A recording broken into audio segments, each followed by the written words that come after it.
Suaranya kedengeran. Ya, lanjut.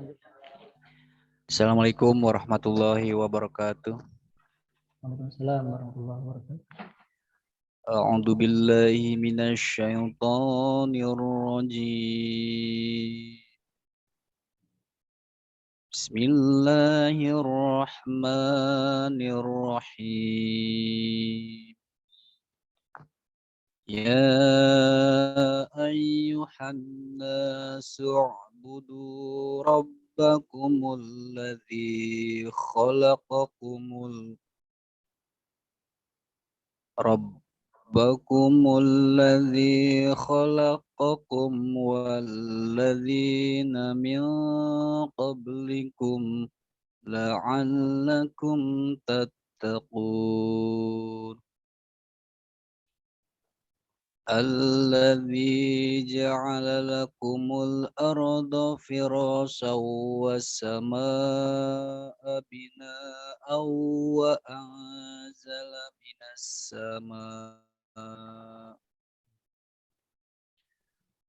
وأنزل من السماء ماء فأخرج به من الثمرات رزقا لكم فلا تجعلوا لله أندادا وأنتم تعلمون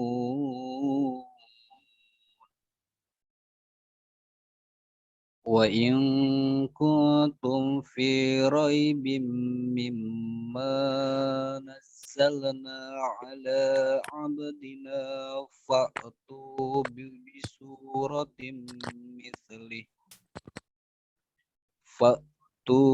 بسورة من مثله وادعوا شهداءكم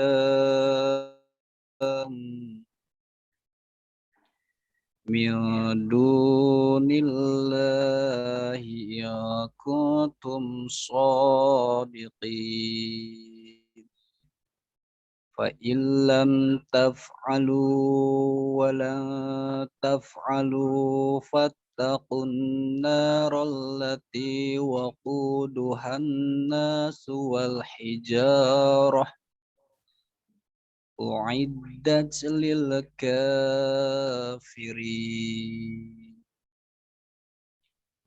وبشر الذين آمنوا وعملوا الصالحات أن لهم جنات تجري من تحتها الأنهار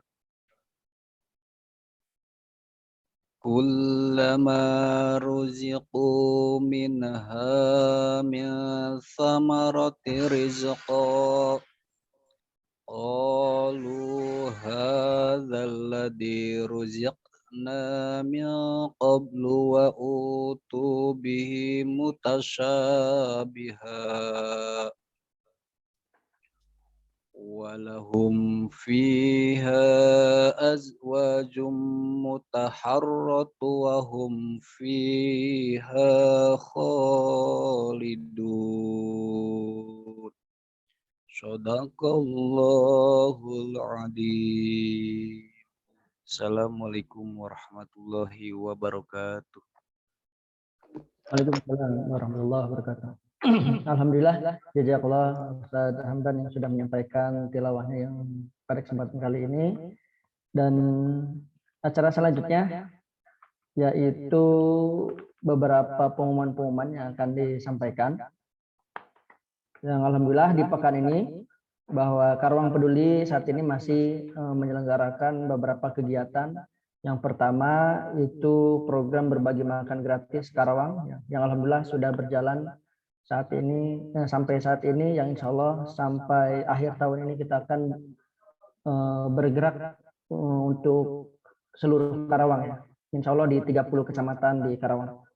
Dan juga insya Allah di pekan depan ya kita akan menyelenggarakan program Sehari Bareng Yatim, di mana Sehari Bareng Yatim ini edisi spesial Hari Pahlawan dan juga Maulid Nabi Muhammad SAW. Insya Allah kita akan undang 50 anak yatim dan juga mitra-mitra yang ingin hadir di acara tersebut. Insya Allah kita akan undang. Dan juga nanti kegiatan agenda di sana yaitu kita akan mendengarkan sejarah tentang perjuangan-perjuangan masyarakat Karawang ketika melawan penjajahan dan juga kondisi Karawang zaman dulu seperti apa, insya Allah nanti akan disampaikan di acara tersebut. Selanjutnya, insya Allah di bulan depan, di tanggal 14 November, kita akan mengadakan training pelatihan pengurusan jenazah, yang insya Allah akan dipandu oleh Al-Ustadz Nendi, Pak Haji Nendi, yang mana insya Allah tiap tahun ini kita akan laksanakan untuk apa? Yaitu biar kita semua minimal satu keluarga, satu orang itu bisa untuk mengurusi jenazah, ya.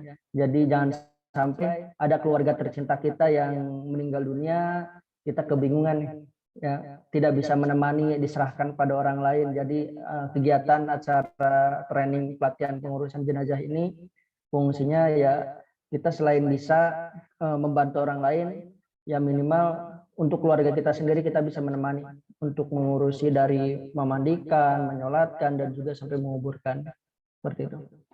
Nah, selanjutnya kita mungkin langsung ke materi ya. Sebelum kita lanjut ke materi bersama Ustadz Yayan, insya Allah saya akan menyampaikan materi ulasan sebelumnya ya.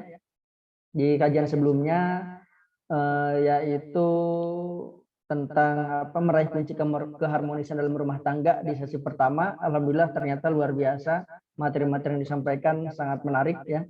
Jadi sebetulnya ada 15 tips ya, ada 15 poin yang akan disampaikan, tetapi di sesi pertama baru 4 poin ya, baru 4 poin, yaitu poin-poin meraih kunci keharmonisan rumah tangga. Yang pertama itu adalah beribadah bersama ya. Yang kedua adalah tentang pelukan cinta antara suami dan istri tentunya ya. Terus yang ketiga ini ada sentuhan fisik.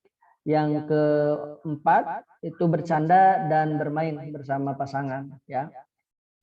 Dan buat sahabat-sahabat yang kebetulan di sesi ini belum mengikuti kajian sebelumnya, bisa lihat, bisa dicek atau ditonton di YouTube Karawang Peduli ya. Insya Allah itu materinya dari awal sampai akhir sudah disediakan ya, di rekamannya full dari awal sampai akhir acara kajian online. Silakan nanti dicek kembali ya. Nanti yang kajian sekarang pun insya Allah kita akan rekam full, dan bagi teman-teman yang yang belum bisa mengikuti pada kesempatan kali ini bisa mengikuti di kajian di rekaman online di YouTube. Tidak panjang lebar, mungkin buat Pak Ustadz. Assalamualaikum, sudah datang ternyata nih. Oh, di unmute dulu Pak Ustadz. Ya, waalaikumsalam warahmatullah. Alhamdulillah. Gimana kabarnya Pak Ustadz?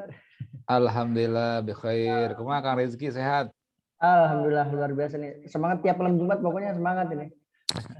Apalagi bahasannya ini nih. Allah. Oke. Karena saya salah satu yang sudah berumah tangga, insya Allah ini pun buat teman-teman yang belum berkeluarga pun, insya Allah ini bakal manfaat banget ya. Saya juga betul. memposisikan diri sebagai yang yang jomblo gitu, ternyata materinya oh iya ini bakal bermanfaat banget dan juga pasti bakal kejadian ya gitu.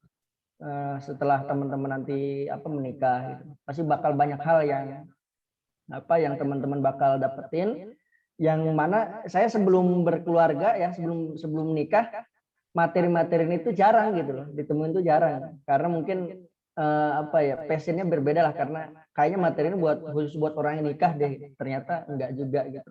Yang belum nikah pun ini cocok kok, insya Allah masih nyambung lah. Mungkin itu Ustadz opening dari saya, mungkin lanjut saja kita akan melanjutkan materi tentang meraih kunci keharmonisan dalam rumah tangga bersama Ustadz DNLC. Kepadanya waktu dan tempat dipersilakan. Baik. Ya, terima kasih Kang Rizky ya. Bismillahirrahmanirrahim. Innalhamdulillah. Assalamualaikum warahmatullahi wabarakatuh. Innalhamdulillah hamdan katsiran kama amar, asyhadu an la ilaha illallah wahdahu la syarika wa asyhadu anna Muhammadan abduhu wa rasuluh. Qala Allah Ta'ala fil Qur'anil Karim. A'udzu billahi minasyaitonir rajim. Bismillahirrahmanirrahim. Ya ayyuhalladzina amanu taqullaha haqqa tuqatih wa la tamutunna illa wa antum muslimun. Wa qala Rasulullah sallallahu alaihi wasallam, alaikum bisunnati wa sunnati khulafa'ir rasyidin al-muhdiyyin, amma ba'du. Hadirin jamaah sekalian yang dirahmati Allah, teman-teman semua yang saya cintai, yang saya hormati. Alhamdulillah, pertama-tama kita panjatkan segala puja dan puji syukur pada Allah Subhanahu wa taala atas semua nikmat yang telah Allah berikan kepada kita semua, khususnya nikmat iman, nikmat Islam, nikmat hidup, nikmat sehat. Nah, ini juga yang harus terus kita syukuri ya. Karena kata Nabi sallallahu alaihi wasallam, ni'matani maghbun katsirun minan nas. Dua nikmat yang sering dilupakan oleh kebanyakan manusia, itu apa? As-sihhatu wal faragh, sehat dan juga waktu luang. Mudah-mudahan kita diberikan taufik dan rahmat Allah Subhanahu wa taala bisa memanfaatkan nikmat sehat dan waktu luang, nikmat hidup termasuk ya ini, untuk senantiasa beramal soleh dan memperbanyak kebaikan. Karena ini akan kita bawa untuk bertemu dengan Allah Subhanahu wa taala. Salat dan salam mudah-mudahan senantiasa tercurahkan kepada panutan kita, teladan kita Habibina wa Syafiina wa Maulana Muhammad sallallahu alaihi wasallam beserta para sahabat, tabi'in, tabi'un tabi'in dan juga semua pengikutnya sampai kiamat nanti.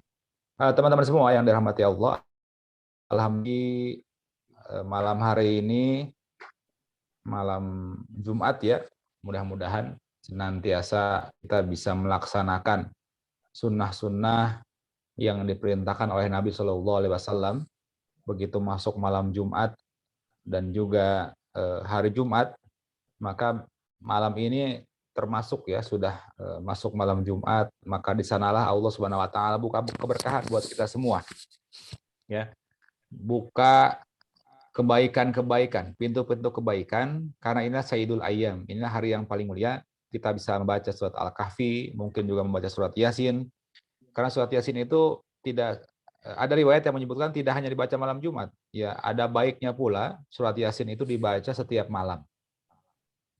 Kemudian disunnahkan juga kita banyak bersolawat, banyak beristighfar, kemudian juga bersedekah ya kepada orang-orang yang mungkin membutuhkan uluran tangan kita, dan kita disunahkan juga berdoa di hari terakhir ataupun di waktu-waktu terakhir sebelum matahari tenggelam. Doa apa saja yang ingin kita pinta kepada Allah Subhanahu wa taala. Mungkin buat para jomblo khususnya ya, disegerakan datangnya jodoh dan lain sebagainya. Baik teman-teman, ini juga termasuk bulan yang mulia ya. Kita masih berada di bulan Rabiul Awal. Nah, ada pertanyaan ke saya itu, Ustaz, apa sih tujuan kita memperingati Maulid Nabi Sallallahu Alaihi Wasallam? Nah, tujuan untuk melaksanakan Maulid itu pertama apa? Pertama kita ini mengingat-ingat bahwa dari sekian banyak nabi dan rasul yang diutus oleh Allah Subhanahu wa taala kepada umat manusia dari zaman Nabi Adam sampai yang terakhir, ada ulama kita menyebutkan jumlah nabi dan rasul itu ada sekitar 100.000 orang semuanya. Ya, ini beda ya antara nabi dan rasul. Nabi itu dia hanya melanjutkan ajaran rasul sebelumnya. Jadi tidak bawa ajaran baru. Tapi kalau rasul itu dia biasanya itu membawa ajaran yang baru. Nah, maka setiap rasul itu pasti nabi, tapi tidak semua dan tidak setiap nabi itu rasul. Nah, jadi perbedaannya begitu. Ini menurut para ulama akidah ya, perbedaan antara nabi dan rasul. Nah, hadirin mati Allah, teman-teman semua, ini nabi kita ini dipilih dari sekian banyak nabi dan rasul yang diutus oleh Allah Subhanahu wa taala khususnya untuk membawa ajaran yang penuh rahmat, ajaran yang menjadi solusi buat permasalahan hidup manusia. Ya itulah Muhammad sallallahu alaihi wasallam, wa ma arsalnaka illa rahmatan lil alamin. Kata Allah Subhanahu wa taala, tidaklah kami utus engkau Muhammad kecuali untuk menjadi rahmat bagi sekalian alam. Jadi yang merasakan nikmatnya diutusnya Nabi itu bukan hanya umat Islam kalau kita lihat. Umat-umat yang lain juga merasakan. Mereka merasakan nikmatnya. Mereka merasakan baiknya ajaran yang dibawa oleh Nabi Shallallahu Alaihi Wasallam. Ya, alhamdulillah ya di akhir-akhir ini banyak perubahan, terutama di masyarakat Muslim Eropa.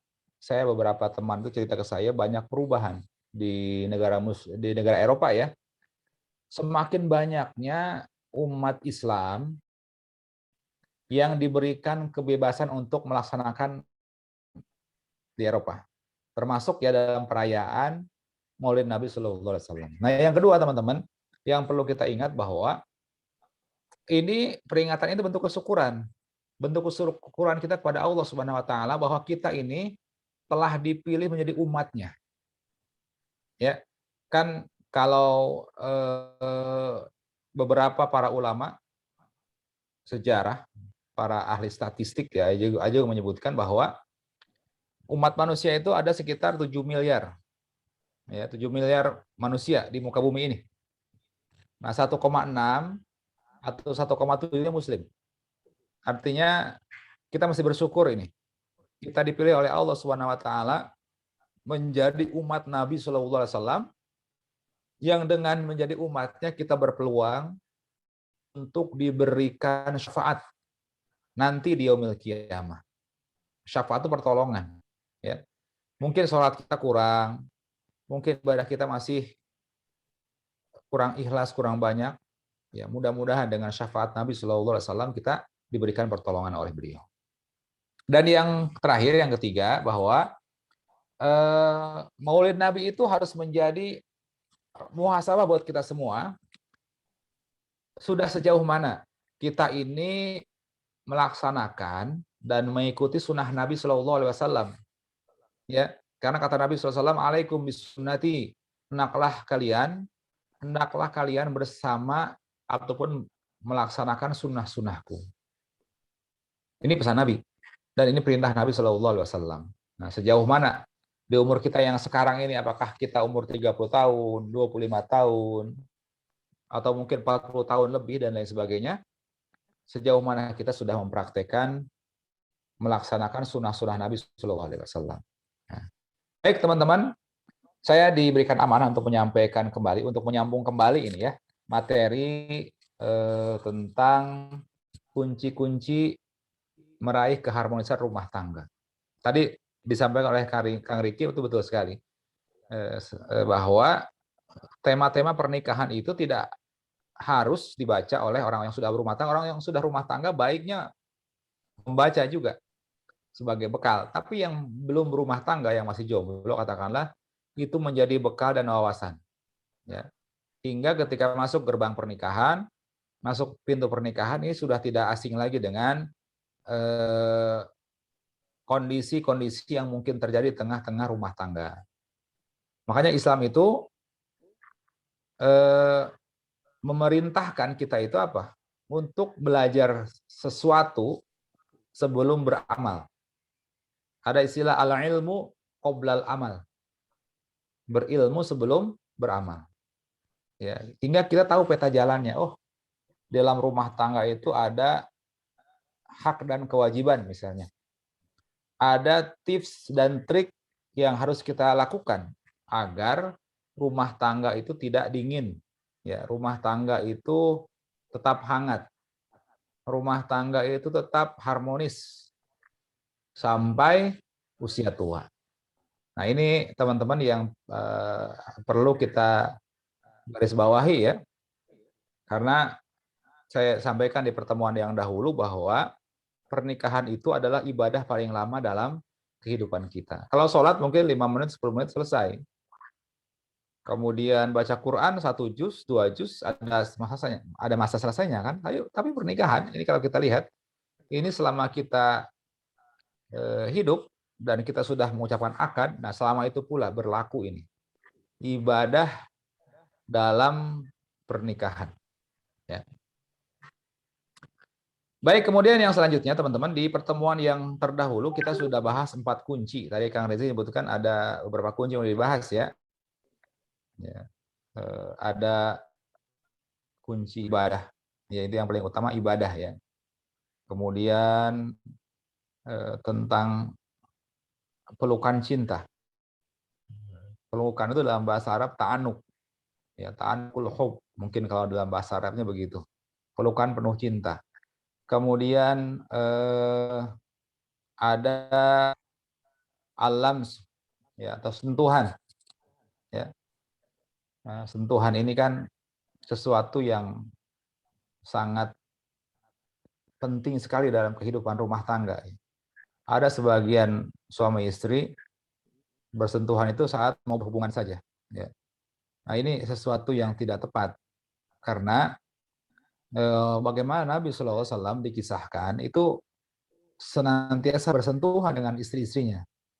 Aisyah meriwayatkan bagaimana Nabi itu ya menyentuhnya sehalus bulu kelinci katanya. Ya. Dengan tubuh yang wangi dan menyentuhnya dengan sangat halus. Masya Allah itu bagaimana Nabi SAW memberikan contoh-contoh teladan buat kita semua. Kemudian yang keempat, bagaimana kunci yang keempat yang saya sampaikan di pertemuan sebelumnya itu bercanda dan bermain. Ya. Jadi bercanda dan bermain itu bukan hanya untuk anak-anak kecil, orang yang sudah berumah tangga pun, bahkan yang sudah berumur pun itu perlu bercanda. Tujuannya apa? Untuk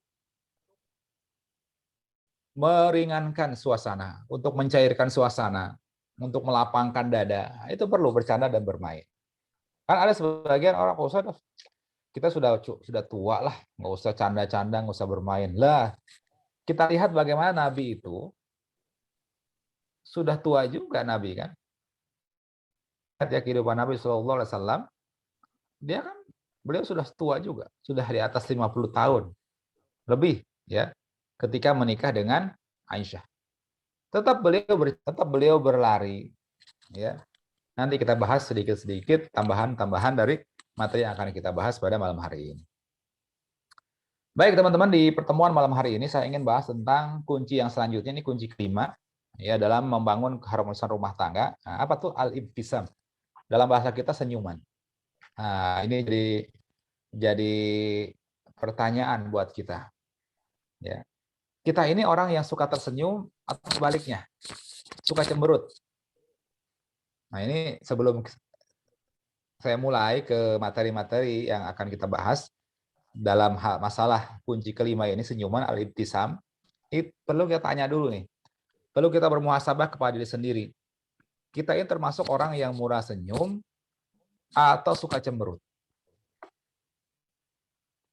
Ini penting untuk kita tanya dulu ya pada diri sendiri. Hingga kita ini tahu di dalam posisi seperti apa ataupun tipe manusia seperti apa kita ini. Apakah kita suka tersenyum atau sebaliknya kita suka cemberut. Karena teman-teman, kalau kata Dr. Solah Sultan, ya, penulis kunci-kunci keharmonisan rumah tangga yang kita sedang bahas ini malam hari ini, bukunya, senyuman itu luar biasa itu. Dia bisa memberikan rasa bahagia. Ya kan? Apa sih yang tujuan rumah tangga itu apa sih? Sebenarnya? Ya, kita kan mencari kebahagiaan. Ya. Kita itu berumah tangga mencari kebahagiaan. Itulah inti dari kalimat sakinah. Ada ketenangan. Ya. Ada rasa cinta di sana hingga menimbulkan kebahagiaan. Nah, salah satunya apa? Dengan senyuman ini nih. Kemudian dengan senyum ini juga akan tumbuh rasa cinta. Ya, ini jelas sekali ya. Jangankan suami istri. Kita berteman dengan orang yang ramah, orang yang mudah tersenyum, itu nyaman juga kita. Kita suka dengan berteman dengan orang seperti itu. Kemudian senyuman ini itu juga memberikan rasa kagum yang luar biasa. Coba teman-teman ingat-ingat, siapa di antara teman kita yang paling suka senyum? Ya, orangnya tuh gampang banget senyum. Itu pasti kita ingat. Saya ada beberapa teman yang sampai hari ini, padahal udah puluhan tahun tidak bertemu, ya, nggak bertemu, tapi saya selalu ingat senyumnya. Ya. Ini luar biasa nih. Setiap ketemu orang dia senyum dulu baru sapa. Ya. Bertahun-tahun, dan itu bukan hanya saya yang mengatakan demikian, tapi semua orang ya yang pernah berkawan dengannya itu mengatakan begitu. Ada satu ciri khas katanya kan, yang selalu beliau munculkan ketika bertemu dengan orang, ketika bersahabat dengan teman-temannya, yaitu apa? Dia akan selalu tersenyum. Ini seorang ustadz ya, anggota dewan juga dia di Palu. Itu luar biasa itu. Rata-rata dia akan selalu ingat dengan senyumannya. Baik. Dari senyuman ini akan apa? Ada banyak kebaikan. Ya. Kemudian teman-teman, kalau kita pernah berbuat salah ya kepada pasangan kita, ini bisa hilang. Nah, ini bukan rahasia ini. Kalau kita, ini ada istri saya samping saya nih. Kalau kita buat kesalahan kepada pasangan kita, ini bisa hilang.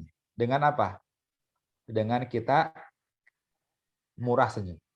Dengan kita gampang tersenyum. Sekaligus ya, senyuman itu akan menyingkirkan rasa sedih. Nah. Baik, teman-teman, ada latihan yang disarankan nih kalau kita mau latihan ya. Coba teman-teman, kalau kata Dr. Solah Sultan itu, coba teman-teman berdiri di depan cermin. Baik itu di kamar mandi. Kalau saya tuh paling senang kalau masuk kamar mandi ada cerminnya. Karena dengan begitu kita bisa bercermin, bisa gosok gigi sambil bercermin tuh rasanya puas. Tapi kalau nggak ada cermin, nah itu gosok giginya nggak nyaman. Ya, rasanya kurang bersih. Nah, coba sekali waktu ya, kalau nggak di cermin apa, di handphone lah, kamera yang modenya itu untuk selfie. Coba kita lihat. Ya, bagi yang suka selfie kan bisa kita lihat. Seperti apa sih ekspresi kita saat senyum atau saat cemberut. Itu menentukan sekali perbedaannya. Nah, baik, nah teman-teman, kenapa senyuman ini dibahas oleh Dr. Solah Sultan ya dalam bukunya ini? Karena kenapa? Tersenyum itu adalah sesuatu yang sangat urgen sekali. Khususnya kepada pasangan kita, kepada istri kita, ataupun kepada suami kita. Karena kata beliau, senyum ini apa? Menghadirkan kegembiraan. Senyum ini menghadirkan kegembiraan. Ya. Kemudian melahirkan rasa senang juga di hati pasangan kita. Nah, ini sekaligus senyum ini akan mengungkapkan cinta yang tulus. Walaupun tanpa kata-kata, senyum saja. Nah, ini beda rasanya. Ya. Ini akan beda rasanya dan akan beda pengaruhnya ketika kita ungkapkan kepada pasangan kita. Baik. Pak Ustadz, ada dalilnya nggak? Oh, banyak. Ya, kita lihat bagaimana dalam hadis riwayat Imam At-Tirmizi dari Abdullah bin Haris. Ya. Kata beliau apa? Ini sahabat ya, ini sahabat besar ini. Kata beliau, saya tidak pernah melihat orang yang paling banyak senyumnya kecuali Rasulullah SAW. Ya, ini kata sahabat Abdullah bin Haris. Kalau sahabat Abu Dzar, ya, Abi Dzar radhiyallahu an ini punya kesan yang berbeda. Beliau menyampaikan kata-kata Nabi SAW dengan mengatakan, tabassumuka fi wajhi akhika shadaqah. Senyum saja, kata Abi Dzar ya, mengutip perkataan Nabi SAW, senyum saja, kata Abi Dzar, ya, dari Nabi SAW, itu adalah sedekah buat saudara kamu. Nah, ini teman-teman yang perlu diingat, ada hadis lain yang saya tambahkan ya ini ya. Kata Nabi SAW ini penting, kenapa Nabi itu menyebutkan urgensitas tentang senyuman itu apa? La tahtakironna minar ma'rufi syai'an. Kata Nabi SAW, janganlah kamu anggap sepele hal-hal yang kecil. Apa? Meskipun walau antal ko ahoka biwajhin tolkin. Meskipun kamu itu sekedar senyum saja bertemu dengan saudara kamu. Itu pengaruhnya beda loh. Ya, kita bertemu orang tersenyum dengan bertemu orang dengan muka ditekuk ataupun cemberut. Oh, itu kesannya beda sekali. Ya. Nah, ini kalau kita lihat nih pekerjaannya pramugari kan. Coba kita lihat pramugari. Pramugari itu ya kita nggak tahu perasaannya seperti apa ya. Apakah dia sedang sedih, sedang punya masalah. Tapi pekerjaan seorang pramugari ini perlu kita tiru. Bagaimana ia selalu tersenyum kepada setiap penumpang pesawat. Saya belum pernah lihat selama beberapa kali naik pesawat ya, belum pernah melihat ada pramugari cemberut ke penumpang. Khususnya ketika mempersilahkan masuk ke dalam kabin. Nggak pernah kayaknya, selalu tersenyum. Nah, ini kan luar biasa ya. Orang dipersilahkan untuk masuk, untuk duduk dengan senyuman. Ini mungkin berbeda nanti ini.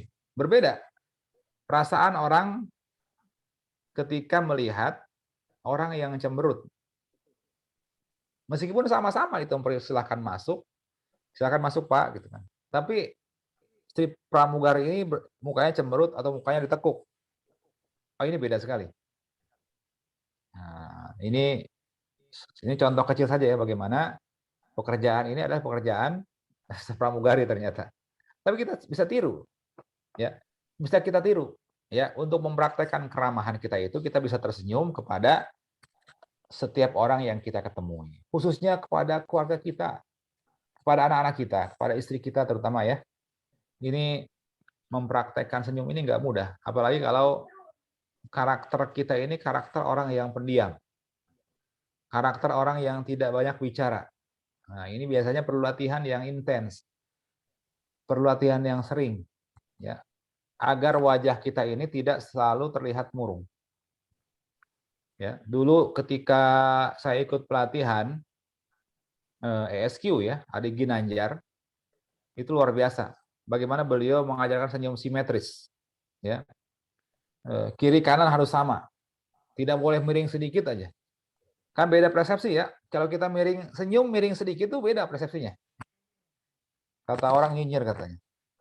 Kata orang nyinyir mungkin. Padahal kita nggak ada, tapi bentukmu bibir kita itu mempengaruhi persepsi orang juga. Makanya kata Ari Ginanjar, senyum itu harus sama itu. Bibir kita kiri kanan itu harus sama, harus simetris kata beliau. Tidak boleh miring dikit. Nanti orang akan punya persepsi yang berbeda. Nah, teman-teman ada suatu kisah ya yang diceritakan oleh Dr. Solah Sultan itu.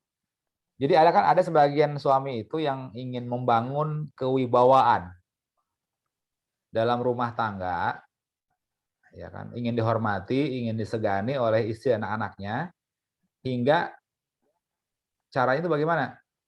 Caranya itu jarang senyum, jarang canda. Nah, ada yang begitu, ada. Ya, termasuk mungkin saya punya keluarga tuh begitu ya.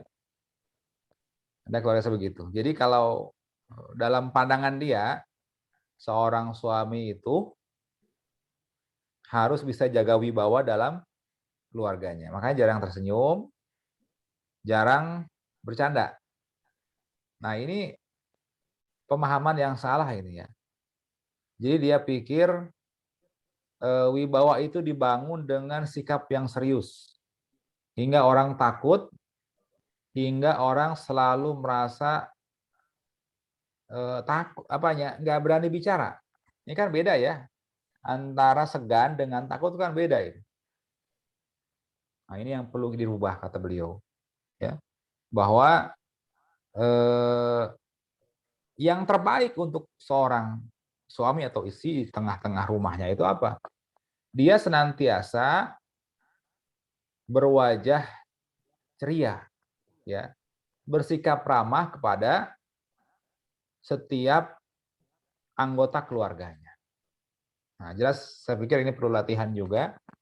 Kita perlu untuk berlatih. Ya, kalau memang kita tidak terbiasa tersenyum, ini perlu berlatih ini. Ya. Kalau kata beliau coba saran kedua ya, latihan keduanya coba kita tuh senyum. Pertama senyum, kepada orang-orang yang kita temui. Di hari kedua, coba praktekkan kita cemberut kepada setiap orang yang kita temui. Kalau sekarang kan mungkin pakai masker ya, agak susah. Coba kalau sedang, ya nggak usah jauh-jauh, prakteknya di rumah aja, di rumah. Coba. Perubahan ekspresi wajah kita, hari ini kita ceria, besok kita cemberut seharian, coba aja. Ke anak-anak kita nggak senyum sama sekali. Pulang ke rumah ke istri juga nggak senyum. Ah, ini kan beda tuh. Coba kata beliau, perhatikan apa yang terjadi. Kalau istrinya peka, mungkin akan bertanya itu, atau suaminya peka bertanya, kenapa kok cemberut? Kalau bertanya kenapa cemberut, berarti kebiasaan kita ini orangnya suka ngomong, suka bicara, dan juga ceria. Tapi kalau memang ekspresi kita tuh biasa cemberut, biasa nggak ngomong, nggak ini, dan itu terjadi dalam waktu yang lama, kalau pasangan kita nggak bertanya, mereka mungkin udah paham. Memang kebiasaan kita itu memang tidak pernah senyum. Atau bahkan jarang senyum lah, mungkin jarang senyum. Nah, ini teman-teman latihan seperti ini, coba ya.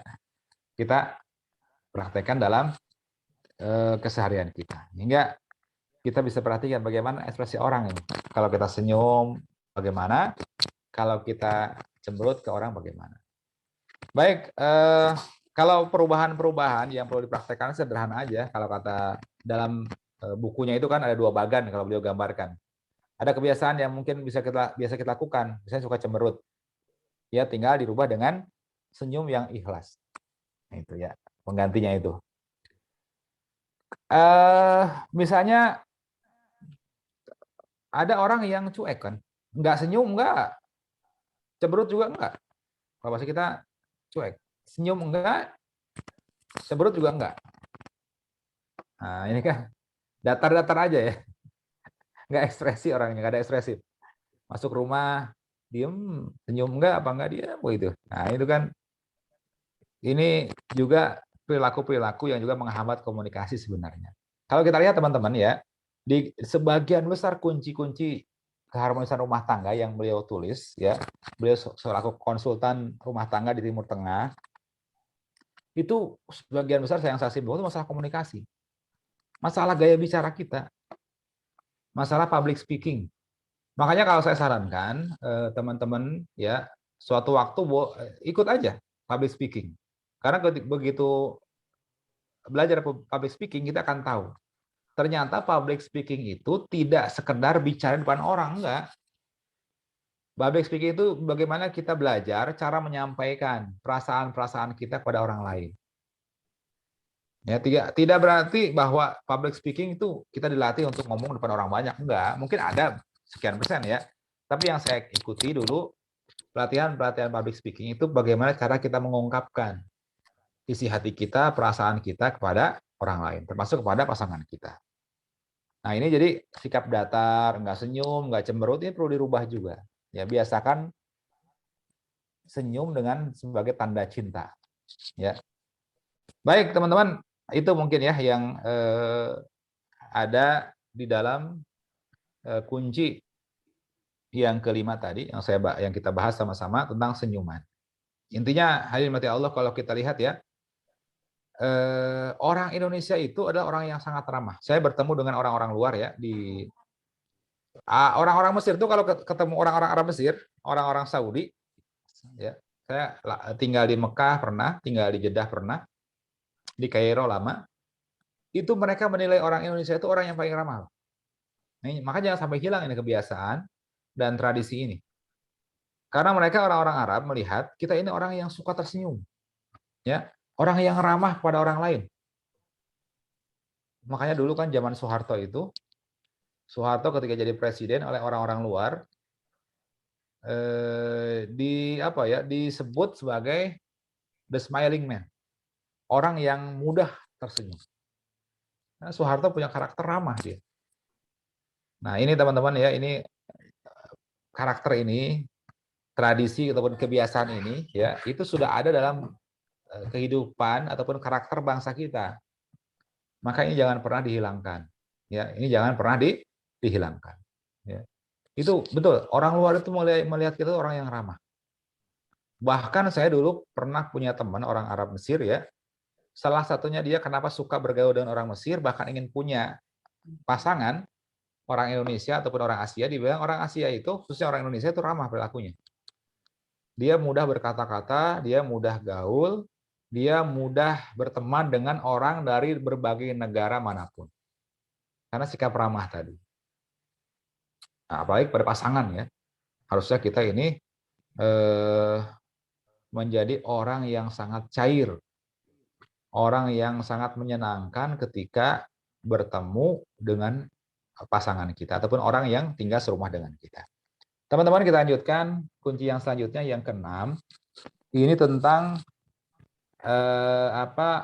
al-kalimah at-thayyibah, kata-kata yang baik. Ini mohon maaf nih ya. Kan mohon maaf, saya punya teman yang bercerai. Ini belum lama cerai. Dia profesinya guru. Dia bercerai dari istrinya. Ketika saya tanya kan ke beliau, saya bilang, Pak, apa sebabnya kok bisa bercerai? Sementara sudah punya 4 anak nih. Sudah punya 4 anak. Ya sayang ya kalau kita nilai sayang ya sayang. Tapi mau bagaimana lagi Pak Ustadz katanya? Mau bagaimana lagi? Karena ia sudah merasa sakit hati dengan perkataan-perkataan yang diucapkan oleh istrinya. Kalau kata beliau, kan tidak layak Pak di dalam rumah tangga ya, dalam rumah yang ada anak-anak, dan dalam kehidupan rumah tangga, ada bahasa-bahasa binatang yang sering keluar. Ya, ini yang keluar dari mulut istrinya. Nah, teman-teman, hadirin dirahmati Allah, kalau lebih jauh lagi, itu ada satu riwayat yang menyebutkan ya, ada seorang sahabat nih curhat ke Nabi. Ya Rasulullah, kata sahabat ini, saya tidak tahan dengan perkataan-perkataan istri saya yang sangat menyakitkan. Bagaimana kata Nabi? Ceraikan istri kamu. Nah, ini salah satu riwayat yang menyebutkan seorang sahabat diizinkan oleh Nabi untuk berpisah dan bercerai dari pasangannya karena apa? Dia sudah nggak tahan dengan perkataan-perkataan yang menyakitkan dari istrinya. Baik teman-teman, hadirin mati Allah, kenapa sih kita ini mesti berkata-kata baik? Ya karena kata-kata yang baik itu sedekah. Ya, nah orang nggak sadar kan? Perkataan yang baik itu sedekah itu. Kita dapat pahala sedekah. Ini kata beliau ya, Dr. Solah Sultan. Perkataan yang baik itu sedekah buat kita yang mengucapkannya. Ya. Perkataan yang baik itu juga menghilangkan rasa marah. Coba aja ya, istri kita ataupun pasangan kita sedang marah, coba kita ajak bicara dengan kalimat-kalimat yang menarik, dengan kalimat-kalimat yang baik. Itu perubahannya jelas. Bisa jadi ya, bahkan sering terjadi, rasa marah itu hilang ketika kita bisa ya mengajak bicara dengan bahasa-bahasa yang menyenangkan, dengan bahasa-bahasa yang baik. Nah, sekaligus kata Dr. Solah Sultan ini, bahwa kata-kata yang baik itu bisa memunculkan ketenangan dan kenyamanan. Nah ini kalau kita balik kembali kepada ayat yang ke-21 surat Ar-Rum ya, bahwa pernikahan itu apa? Litaskunu ilaiha wa ja'ala bainakum mawaddatan warahmah. Apa sih inti tujuan dari pernikahan? Itu kan itu tercapainya ketenangan dan kenyamanan. Sakinah itu ya, tercapainya rasa ketenangan dan kenyamanan dalam hati kita. Nah, salah satunya itu apa? Adanya ataupun jauhnya perkataan-perkataan yang buruk dan menyakitkan, tapi banyaknya kita ini memproduksi perkataan-perkataan yang baik di tengah keluarga kita, khususnya di cara kita berkomunikasi dengan istri kita. Ya, jauhkan dan jangan pernah kita mengucapkan kata-kata yang menyakitkan. Kalau kata teman saya tadi ya, masa Pak Ustadz katanya bahasa-bahasa binatang itu diucapkan di dalam kehidupan rumah tangga. Dan itu sering sekali. Hingga akhirnya sekarang itu memilih berpisah. Ya. Baik teman-teman, jadi apa sih inti dari kunci dengan al-kalimah at-thayyibah ini? Kalau kata Dr. Solah Sultan, jadi perkataan yang baik itu apa? Ini ungkapan cinta sebenarnya. Kalau kita betul-betul mencintai pasangan kita, kan kita nggak ingin ya mengeluarkan perkataan yang menyakitkan. Ya, tidak ingin kita mengeluarkan kalimat-kalimat yang membuat dia ini sakit hati. Karena kalau kata orang Arab, apa? Perkataan itu, ya, perkataan itu apa? Bisa menusuk hati, ya, sesuatu yang tidak bisa ditusuk oleh jarum. Kalau jarum kan mungkin di tangan. Tapi kalau perkataan walaupun sedikit, itu bisa jadi kenangan buruk seumur hidup. Ya. Al-kalamu tanfuzu mala tanfuzul ibar, kata orang Arab, perkataan itu bisa loh. Ya, menusuk hati orang lain yang mungkin kalau jarum nggak bisa, tapi dengan perkataan bisa. Saya itu punya cerita nih ya, ada seorang ibu di Karawang cerita ke saya ini. Dia itu tidak pernah mau bertegur sapa dengan mertuanya. Bayangkan nggak tuh, selama pernikahan jarang bertegur sapa dengan mertuanya. Kenapa coba? Mertuanya itu kalau diajak ngomong, itu kalimatnya menyakitkan. Ketika saya tanya, kenapa Bu sebabnya? Ternyata ibu ini menikah dengan suaminya ya, itu dulunya nggak disetujui oleh orang tua suaminya. Jadi nggak disetujui. Dalam artian mereka ini menikah tanpa persetujuan. Nah ini ternyata jadi cikal bakal. Dia ini mertuanya berkata tajam. Kalau diajak ngomong tuh selalu menyakitkan. Makanya kata beliau, saya lebih baik tidak ngomong, Pak Ustaz. Lebih baik saya tidak bicara. Ya. Karena ketika dia bicara, itu menyakitkan hati saya. Ya. Ada yang seperti itu juga ngalamin kehidupan rumah tangganya ya. Ini kalau ini kasus dengan mertua kan berarti. Baik teman-teman, kemudian yang kita lanjutkan. Nah, perkataan-perkataan yang baik itu kapan kita ungkapkan? Bisa jadi ketika apa? Ketika memberikan hadiah, ketika kita melaksanakan kewajiban kita, ketika kita memberikan nafkah, ketika kita memberikan nasihat-nasihat yang baik. Nah, itulah saat kita bisa mengeluarkan kata-kata yang baik. Kalau dalam bahasa Al-Qur'annya ya, surat Ibrahim ayat ke-24, bagaimana kata Allah, alam taro kaifa daraballahu mathalan kalimatan thayyibatan kasyajaratin thayyibah. Kata Allah Subhanahu wa taala, tidaklah kamu perhatikan bagaimana Allah telah membuat perumpamaan kalimat yang baik itu seperti pohon yang baik. Asluha tsabit wa far'uha fis sama. Yang akarnya itu teguh dan cabangnya itu menjulang ke langit. Perumpamannya teman-teman ya, perkataan yang baik itu bisa dikenang seumur hidup pasangan kita. Begitu juga pas kalimat yang buruk. Perkataan yang buruk bisa jadi dikenang oleh pasangan kita seumur hidup juga. Nah, makanya kita mau pilih yang mana ini? Mau kalimat yang baik yang akan dikenang selama seumur hidupnya atau perkataan yang buruk? Tentu kita yang berakal sehat akan memilih perkataan yang baik lah, yang ingin dikenang oleh pasangan ataupun anak-anak kita. Baik, ya itu teman-teman yang inti dari kunci tentang perkataan yang baik. Karena tadi saya sebutkan ya dalam kitab Sahih Bukhari ya disebutkan bahwa al-kalimut thayyibu shadaqah. Perkataan yang baik itu sedekah. Kalau kita biasa berkata-kata yang baik, itu kita dapat pahala yang baik pula. Kita dapat pahala sedekah. Mengatakan yang baik, kita dapat pahala yang baik.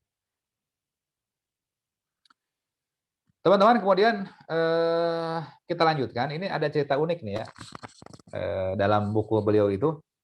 Jadi ada seorang suami, ini orang Arab itu kan terkenal sebagian ya, saya tidak mau memukul rata, tidak mau mengeneralisir bahwa orang Arab itu orangnya keras, tapi mayoritas begitu ya, Bang. Ya, sebagian memang bagus, akhlaknya lembut, tapi banyak sebagian orang Arab itu, khususnya Mesir ya, yang saya lihat Saya selama 10 tahun di Mesir. Orang Arab itu satu karakternya apa? Gampang marah dia. Ya, apakah pengaruh cuaca atau pengaruh makanan atau memang karakternya bawaannya begitu? Saya belum tahu. Tapi kalau orang Mesir itu gampang marah. Mereka biasa bertengkar di tengah jalan. Orang karena mungkin salip-salipan, mobilnya kesenggol, itu biasa bertengkar tengah jalan. Hingga orang tuh macet dan segala macamnya. Karena bertengkar aja. Tapi salah satu kelebihan orang Mesir itu apa? Kalau sudah bertengkar, saling maafkan, ya sudah selesai. Saat itu juga. Nggak ada dendam mereka. Nah, baik, teman-teman, ada satu kisah ya. Jadi, ada seorang suami di Mesir katanya, ini kalau pulang ke rumah, oh ini luar biasa itu. Apalagi hari Jumat. Hari Jumat kan hari libur di Mesir tuh. Kalau pulang ke rumah, wah itu gampang marah ini. Pulang Jumatan, kalau belum disiapkan makan segala macam, ini gampang marah ke istrinya. Ini kata-kata binatang ini keluar semua itu. Ya khrubaita, ya bintul kalb, ya. Kemudian apa? Dan macam-macam itu ya. Kalau bintul kalb itu apa? Anak anjing. Kalau kita bahasa kita mah. Ya khrubaita apa ya? Semoga Allah hancurkan rumah kamu. Itu doa-doa yang jelek-jelek kalau kita lihat. Itu bahasa-bahasa keseharian orang Mesir ya. Nah, ini dikisahkan oleh Dr. Solah Sultan, ini ada seorang suami itu berkata seperti itu kepada istrinya. Jadi gampang marahin. Khususnya hari Jumat ya, hari libur. Jadi harusnya hari libur itu hari berkumpulnya keluarga, harinya bercengkrama suami istri ya. Ini hari yang menyakitkan buat istrinya karena seringnya sumpah serapah itu muncul di hari Jumat tersebut. Nah, ingat suatu waktu ini ya, suatu waktu kan begitu ya. Kalau orang sudah jadi karakter, jadi kebiasaan, perkataan-perkataan yang kasar tadi, ngumpat dengan bahasa-bahasa kebun binatang gitu, itu jadi kebiasaan sehari-hari. Nah, orang ini dikisahkan nih ketika pulang ke kampung, naik bis, di tengah jalan, bis ini memogok. Kemudian diminta oleh kernetnya itu uang bayarannya. Ya, karena masih tengah jalan, ada sebagian penumpang yang mau bayar full, ada yang mau bayar setengahnya saja, bahkan ada yang nggak mau sama sekali. Termasuk bapak ini dikisahkan ya, ketika pulang kampung dengan istrinya, ini biasa sumpah serapah ke keluarganya, ke istrinya, ini terbawa ke orang lain. Ketika ditagih oleh kernetnya itu suruh bayar, nggak mau dia. Yang muncul apa? Sumpah serapah, ya khrubaita, yabnil kalb, dan segala macamnya. Itu bahasa-bahasa kasar ya, bahasa Arab Mesir. Nah, singkat cerita, jadi kan orang kernet ini marah dia. Dia mengambil haknya ya, ngambil uang ongkosnya, tapi kok dibalas dengan kata-kata yang kasar itu. Singkat cerita, bapak ini orang Mesir ini dipukul oleh kernet ini. Ditonjok, jeger gitu kan. Nggak terima gitu mungkin. Dikata-katain kasar, kata-katain kebun binatang, marah dia, hajar. Apa yang terjadi? Istrinya bersyukur loh dalam hatinya. Alhamdulillah katanya. Selama ini saya marah. Selama ini saya nggak bisa balas perkataan suami saya. Tapi ternyata Allah balaskan katanya kan. Apa? Dipukul itu. Nah, teman-teman, bahasa-bahasa kasar itu hati-hati. Kenapa? Karena kalau sudah terbiasa, mungkin kalau di rumah itu kan ada siklus ya, piramida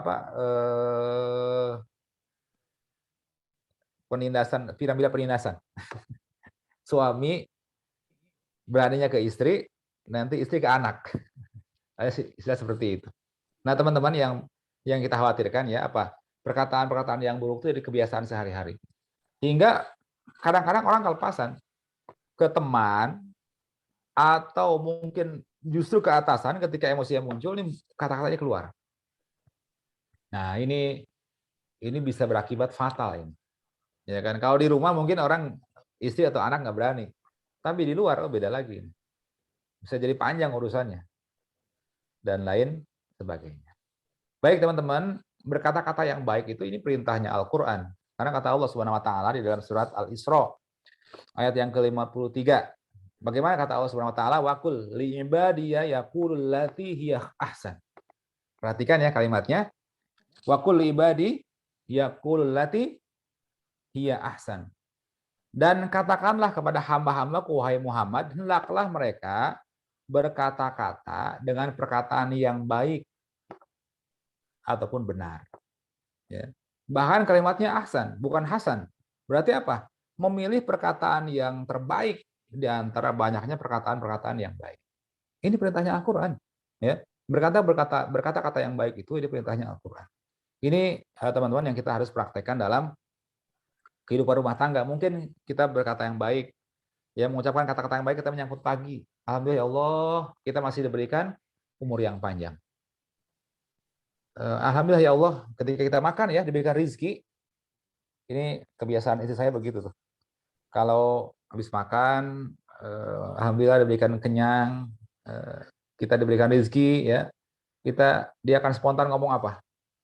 Alhamdulillah ya Allah atas rezekimu hari ini. Nah, itu perkataan yang baik. Apalagi kalau ada anak-anak yang hadir di tengah kita. Ya, kita terbiasa mengucapkan kata-kata yang baik. Allah itu. Ya, ini menjadi cara mendidik kita kepada anak kita. Kita diberikan nikmat, diberikan umur, diberikan kelebihan rezeki, ya kita ungkapkan dengan perkataan-perkataan yang baik. Atau teman-teman ya, kalau kata beliau, kata Dr. Salah Sultan, ketika kita ingin bepergian, pernah nggak kita coba selain minta izin kepada istri, papa mau pergi dulu ya, kan itu perkataan yang biasa. Tapi coba dengan perkataan-perkataan yang lain yang baik, ayah mau pergi dulu, papa mau pergi dulu, doain ya urusannya lancar, panjang umur, diberikan keberkahan, diberikan kebaikan, senantiasa jaga Allah. Oh ya, Masya Allah itu. Itu kalimat-kalimat yang bikin perempuan meleleh katanya. Begitu ya. Tapi ini diajarkan oleh agama kita bahwa kita itu senantiasa berkata-kata yang baik. Bisa memberikan motivasi kepada pasangan kita saat sakit misalnya. Nah, ini perkataan yang baik juga. Kan Nabi mengajarinya itu apa bagaimana ya? La ba'sa tuhurun insya Allah, nggak apa-apa. Kalau kita artikan begitu kan, ya nggak apa-apa mah. Ini sakit ini insya Allah jadi pengunggur dosa-dosa mama.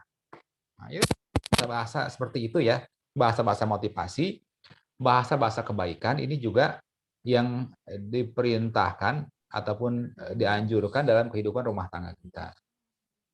Ya. Bukan perkataan, kan ada orang ya udah sakit, suaminya ngomong apa coba? Kamu sakit terus, kapan sembuhnya? Gitu. Kan tega bener ya, istrinya masih sakit, dia berkata begitu. Atau sebaliknya, istri ke suami, suaminya masih sakit, kamu ini ya, sakit terus, kapan kerjanya gitu kan? Padahal bener sakit. Nah, ini perkataan-perkataan seperti ini yang harus kita hindari. Tadi saya sebutkan ya, perkataan orang Arab, al-kalamu tanfuzu ma la tanfuzul ibar. Perkataan itu bisa menusuk perasaan orang, apa-apa yang nggak akan ditusuk oleh jarum. Ya. Bahkan tadi saya diceritakan ya, ada pengusaha di Subang, belum lama ini ya, itu dibunuh oleh sopirnya di dalam mobilnya. Karena mungkin perkataan-perkataan yang menyakitkan. Ya. Karena perkataan-perkataannya menyakitkan. Baik, ini teman-teman ya, cara kita kunci untuk mempraktekkan kata-kata yang baik. Nah, kalau kesalahan beliau bagaimana? Kita sering membaca buku. Nah, teman-teman ini ya perlu kita praktekkan tuh apa? Kalau kita ingin punya kosakata yang baik, itu biasakan baca novel, bahasa kisah. Saya dulu dapat ilmu ketika pelatihan public speaking. Salah satu cara kita untuk memperbanyak kosakata yang baik, untuk agar bisa berkata-kata yang baik, agar bisa mengungkapkan perasaan kita dengan perkataan yang baik kepada pasangan kita, itu kita biasakan banyak baca novel ataupun cerita. Ya. Kemudian dari sana itu kita bisa memilih kata-kata yang tepat untuk disampaikan ke pasangan kita. Nah, sekaligus itu kita bisa meminimalisir mana perkataan-perkataan yang nggak layak, mana perkataan-perkataan yang tidak akan nyaman didengar orang. Nah, kan begitu ya, seorang orator yang baik itu seorang komunikator yang baik itu dia bisa milih kata. Ya. Seorang komunikator yang baik, orang yang ahli komunikasi yang baik itu dia bisa milih kata dia. Mana yang perkataan yang tepat, yang bisa digunakan, mana yang memang harus disensor ini nggak boleh digunakan. Nah, baik, ya. Teman-teman hadirin mati Allah yang selanjutnya, ini karena sudah 15 menit lagi ini waktunya. Baik, ya. Kita lanjutkan ya. Tadi, oh belum sih ya. Tadi jam 7.30 tadi mulainya. Mudah-mudahan nanti sebentar lagi kita selesaikan. Jam 9 lah. Nah, selanjutnya kunci yang selanjutnya mengucapkan salam. Nah, ini saya pikir kunci yang sangat penting juga ya. Karena banyak suami istri kalau masuk rumah tuh nggak mengucapkan salam. Ya, mengucapkan salam enggak, negur juga enggak. Buka pintu, jeger, masuk udah. Masuk kamar atau masuk kemana gitu kan. Tapi nggak mengucapkan salam. Padahal teman-teman hadirin Allah, syariat agama kita itu menganjurkan kita tahu menebarkan salam. Dan salam itu yang akan melahirkan kedamaian. Kalau kata Dr. Solah Sultan itu ada perasaan tenang, ada nanti kasih sayang. Karena ini janji Rasul. Kalau kata Nabi kan dalam satu hadis bagaimana? Ini hadis ya munculnya itu setelah hijrah. Karena teman-teman ketika kita bermuamalah dengan orang banyak, dengan orang lain, nah ini salam ini yang dijamin oleh agama kita akan memberikan kedamaian. Makanya perintahnya apa? Kata Nabi SAW, absus salam. Tebarkanlah salam. Mau ketika bertamu ke rumah orang lain, mau ketika masuk ke rumah kita sendiri, atau bahkan dalam syariat agama kita ya, ketika masuk ke rumah kosong, kan diperintahkan salam. Ya. Nah baik teman-teman, bagaimana nih mempraktekkan kunci salam ini? Kalau kata Dr. Solah Sultan, ini kita biasa ucapkan. Menebarkan salam ini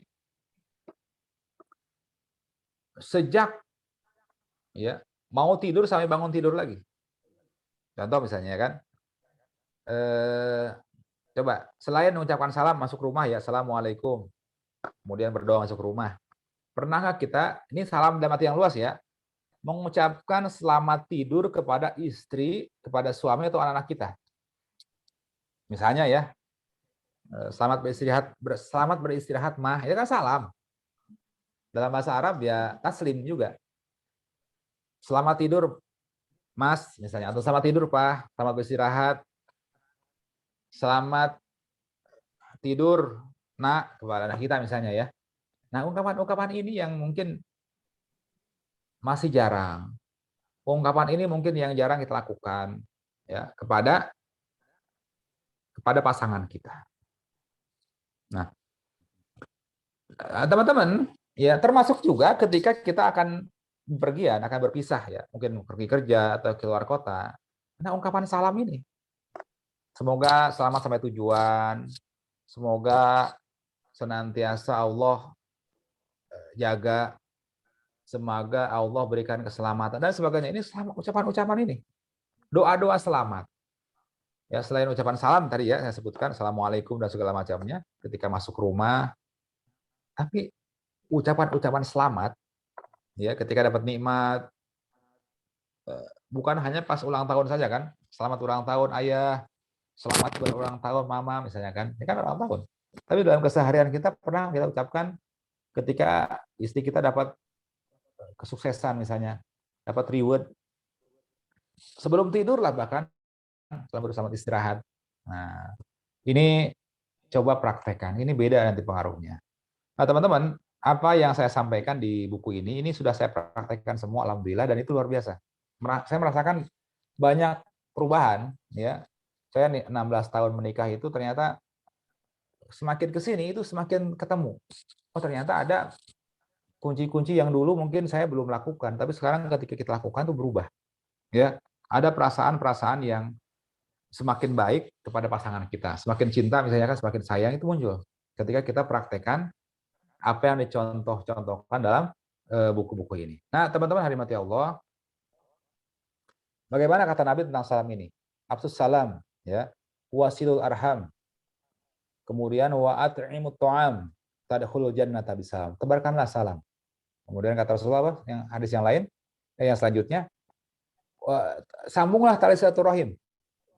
Kemudian wa at'imut ta'am.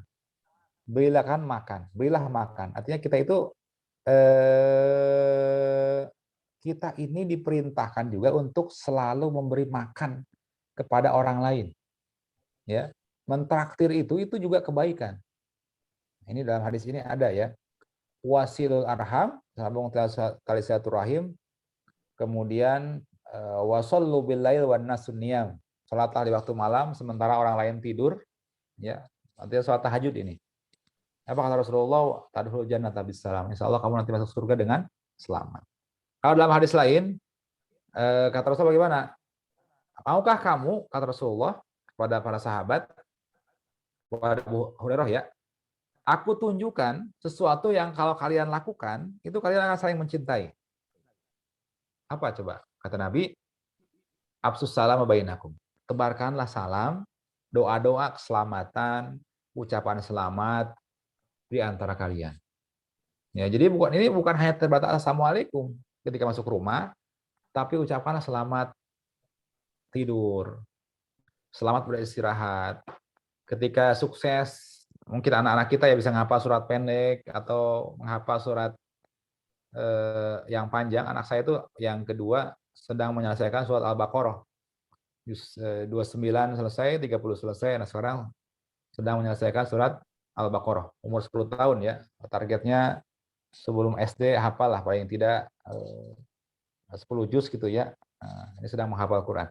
Nah teman-teman, kita biasa mengucapkan kata-kata seperti itu anak kita. Anak-anak kita dapat ranking yang bagus, kita ucapkan selamat. Anak-anak kita dapat kebaikan, dapat dapat nilai yang bagus mungkin ya di sekolahnya, kita ucapkan selamat.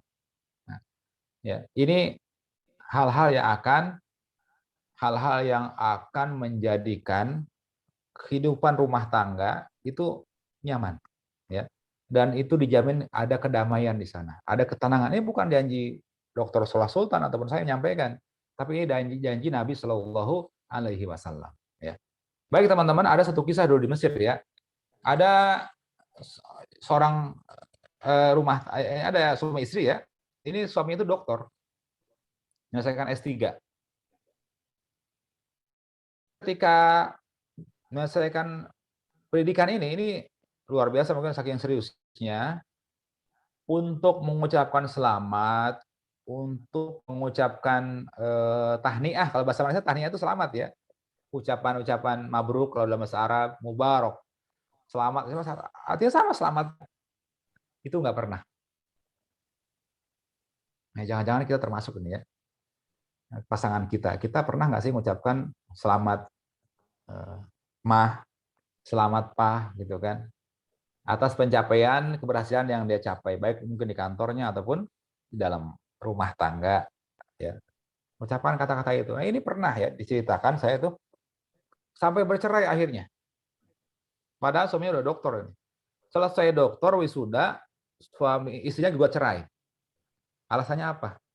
Saya ini merasa sebagai istri nggak dihargai katanya. Tidak pernah diucapkan selamat, tidak pernah juga suami itu mengucapkan terima kasih dan lain sebagainya lah. Jadi ucapan selamat, kata terima kasih itu nggak pernah. Nah, ya, dan ini istrinya nggak mau baik lagi, saya nggak mau baik lagi. Saya udah putuskan, saya ingin pisah. Ya. Baik teman-teman, kemudian tadi saya sebutkan ya bahwa ucapan salam ini juga ketika masuk rumah kosong sama, dalam Islam itu kan diperintahkan. Ketika masuk rumah kosong kita perintahkan untuk ucapan salam. Ya. Jadi intinya salam ini selain ucapan assalamualaikum juga bentuk-bentuk ucapan selamat. Ya, karena kenapa? Ini perkataan yang membuat orang lain gembira loh. Dan kita dapat pahala. Kan kalau kata Nabi SAW, idkholu surur fi qalbil ukhwah shadaqah. Kita itu membuat hati orang bahagia kepada saudara kita, kepada teman kita, apalagi kepada pasangan kita ya, itu kita dapat pahala. Nah, ini teman-teman ya yang bisa kita lakukan dalam kehidupan rumah tangga. Baik, ini yang terakhir mungkin ya. Yang ke-8 itu menjadi pendengar yang baik. Nih, ini saya mau cerita dikit ya. Saya dan istri itu baru kemarin diceritakan ada pasangan suami istri di Karawang, di sini di Karawang ya. Sudah punya anak 2, istrinya ini sudah nggak nyaman dengan suaminya. Ketika kita tanya-tanya kenapa alasannya gitu kan ya, kok nggak nyaman, dia merasa sebagai perempuan itu apa intinya katanya? Tidak punya pendengar yang baik. Ketika istrinya ingin curhat, suaminya cuek. Suaminya malah pergi ke kamar yang lain. Ketika ingin ceritakan keluh kesah rumah tangga dan segala macamnya, mungkin suaminya nggak merespon dengan baik. Nah, ini jadi masalah ini, ya. Ternyata jadi masalah. Dia merasa bahwa kehidupan rumah tangga ini hampa. Sekian tahun ya, mungkin sudah mau masuk tahun ke-11, tapi merasa hampa. Nah, ini jadi masalah juga teman-teman ya. Jadi kita jadi belajar ya.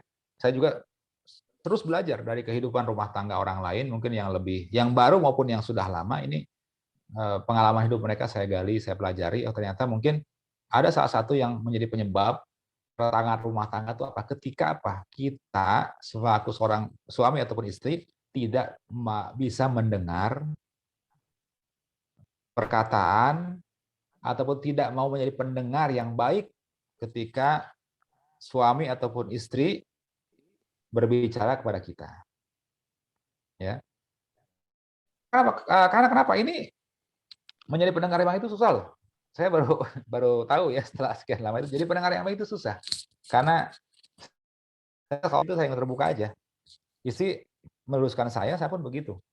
Saya dalam kehidupan rumah tangga inginnya begitu.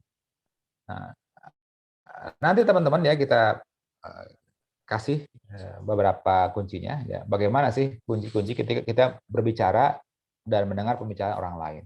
Ya, karena kenapa? Dengan kita mendengar orang yang sedang berbicara, sedang curhat, sedang mengungkapkan pendapatnya, itu orang tuh merasa dihargai. Ya, ini orang akan merasa dihargai, pasangan kita akan merasa dihargai, dihormati, kemudian komunikasi juga akan lancar. Nanti yang muncul apa? Ini bangunan cinta semakin kuat. Nah, ini pentingnya kita ini bisa mendengar ketika pasangan kita sedang ngomong, sedang bicara, ataupun menyampaikan pendapatnya. Nah, teman-teman, apa sih yang dimaksud dengan kunci mendengar ini? Ini menjadi pendengar yang baik. Coba kita perhatikan ya, kenapa Allah itu jadikan 2 telinga, 2 mata, 1 mulut. Ini ada hikmahnya ini. Ya, 2 telinga itu apa? Ini ya. Telinga ini apa? 2 kali mendengar, 2 kali melihat, 1 kali bicara. Jadi intinya diminta ya. Ini tanda dengan anggota tubuh kita nih. Kita diperintahkan untuk melihat 2 kali melihat, memperhatikan dengan baik sebaik-baiknya, mendengar dengan sungguh-sungguh karena punya telinga 2. Nah, tapi berbicara itu cukup sekali saja. Ya, ini menjadi pendengar yang baik intinya. Ya. Nah, teman-teman, suami istri itu kalau kata Dr. Solah Sultan ini berusaha berlatih ya, mendengarkan apa yang menjadi keluhan, apa yang menjadi curhat mungkin ya, ataupun sekedar cerita. Mungkin suami dari luar cerita ya, istri kadang-kadang mungkin malas lah dengar cerita. Nah, ini penting padahal ya. Atau sebaliknya, istri dari luar mungkin bertemu dengan teman-temannya, begitu pulang ke rumah ingin cerita apa yang dia lihat di luar, apa yang dia dengar dari temannya, ingin cerita aja sharing. Tapi kan kadang ada sebagian suami yang malas. Ya, dulu saya juga termasuk begitu, malas gitu kan dengerin orang ngomong tuh kadang apalagi kalau laki-laki itu sedang fokus pada suatu pekerjaan. Contoh lagi buka handphone atau nonton bola ya, itu udah tertutup itu, udah nggak akan fokus. Ada orang ngomong itu nggak akan fokus, itu laki-laki. Ya, kalau istrinya sedang ngomong atau anak sedang ngomong, kadang nggak kedengeran, jangan jelas. Karena itu beda tuh. Laki-laki dengan perempuan itu ternyata beda sekali. Kalau laki-laki bapak sedang nonton TV ya, sedang nonton berita atau nonton bola, itu udah fokus deh. Pandangan, telinga tuh kayak sudah berkurang pendengarannya karena udah fokus ke yang dilihat. Ini beda dengan perempuan. Ya, perempuan nggak gitu ya. Ya, laki-laki begitu emang. Baik teman-teman, kemudian selanjutnya, nah kalau Allah itu maha pendengar, Allah kan menyebutkan as-sami' ya, artinya maha mendengar. Ya. Dan teman-teman, riwayat hadis menyebutkan bahwa Rasul itu, Nabi itu selalu menyimak. Nabi itu selalu menyimak dengan baik orang yang sedang bicara dengannya. Coba bayangin ya, ini Nabi itu bukan orang biasa, ini setingkat presiden, setingkat pemimpin yang tertinggi. Tapi setiap kali bicara dengan orang lain, beliau selalu menyimak dengan sangat baik. Apa yang disampaikan orang itu didengar dengan baik.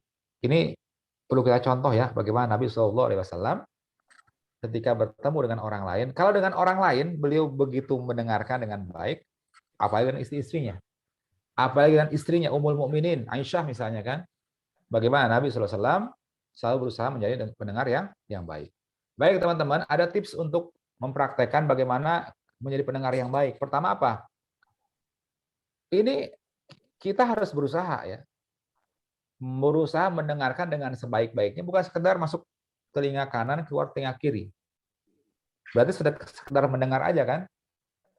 Tidak benar-benar mendengarkan. Nah, saya juga kadang-kadang merasakan juga seperti itu ya. Biasanya istri mengingatkan, nah, udah nggak fokus nih katanya, diajak ngomongnya. Biasanya gitu langsung. Karena memang benar beda. Ya beda ini rasanya ketika orang yang diajak bicara depan kita itu sungguh-sungguh mendengarkan atau dia sekedar lewat saja. Beda. Ya, beda nanti tanggapannya, menyimaknya beda. Baik teman-teman, kemudian ketika kita bicara dengan orang, bagaimana etikanya? Kalau kata beliau, nah ini saya juga berusaha untuk praktekkan ya, alhamdulillah biasa saya praktekkan. Kalau ada orang ngomong depan kita, sedang bicara dengan kita ya khususnya nih, sedang ngajak ngomong dengan kita, udah singkirkan gadgetnya, singkirkan, tutup dulu handphonenya, atau buku, atau koran yang sedang kita baca, atau bahkan Al-Quran kalau kita sedang baca Quran nih, pasangan kita ngajak bicara ya, tutup dulu Qurannya, dengarkan dengan baik apa yang dia sampaikan. Nah, baik teman-teman, kita boleh menjawab orang yang sedang bicara, tapi hanya sekali. Karena memotong perkataan itu nggak nyaman. Ya, orang yang sedang bicara, apalagi sedang bicara kumpul-kumpul, dipotong itu nggak nyaman.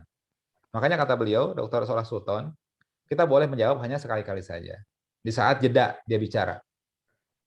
Maka sebaiknya tidak memotong perkataan orang lain. Kalaupun memotong, izin dulu. Mohon maaf saya potong itu. Baik teman-teman, kemudian yang selanjutnya, nah tugas kita selaku seorang suami ini mendengarkan. Yang paling berat itu kan mendengarkan cerita anak-anak kadang. Anak-anak kita tuh cerita, anak-anak ceritanya mungkin nggak lucu buat kita. Tapi kita dilatih untuk mendengarkan hal-hal yang sepele. Ya, termasuk juga mungkin istri kita cerita hal yang sepele, atau suami kita cerita hal yang sepele. Nah ini latihan untuk kita sabar menjadi pendengar yang baik. Insya Allah teman-teman ya, kalau kita praktekkan dengar yang baik ini, insya Allah itu luar biasa pengaruhnya.